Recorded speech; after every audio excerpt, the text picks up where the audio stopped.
എന്നാണ് രാഹുൽ മാങ്കൂട്ടത്തിൽ എന്ന രാഷ്ട്രീയ പ്രവർത്തകനെതിരെ ഉന്നയിക്കപ്പെടുന്ന ആരോപണങ്ങൾ.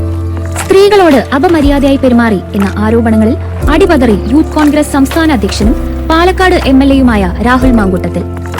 ബുധനാഴ്ച വൈകിട്ട് നടിയും മുൻ മാധ്യമപ്രവർത്തകയും മോഡലുമായ റിനി ആൻ ജോർജ് രാഹുലിന്റെ പേര് പറയാതെ ഉയർത്തിയ സൂചനകൾക്ക് വ്യാഴാഴ്ച രാവിലെയോടെ തെളിച്ചം വന്നു.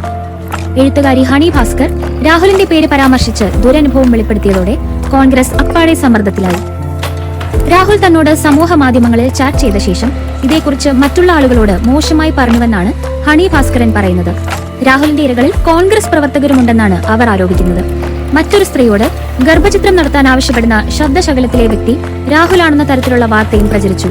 എന്നാൽ പിന്നീട് അതും വെളിച്ചത്തിൽ വരികയായിരുന്നു. ആരോപണങ്ങളോട് പ്രതിപക്ഷ നേതാവ് VD സതീശൻ പ്രതികരിച്ചത് എത്ര വലിയ നേതാവാണെങ്കിലും മുഖം നോക്കാതെ നടപടിയുണ്ടാകും എന്നാണ്.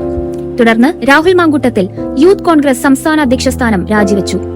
സ്വമേധയാണ് രാജിയെന്ന് രാഹുൽ പറഞ്ഞെങ്കിലും കോൺഗ്രസ് ഹൈക്കമാൻഡിന്റെ സമ്മർദ്ദമാണ് രാജിക്ക് പ്രധാന കാരണം.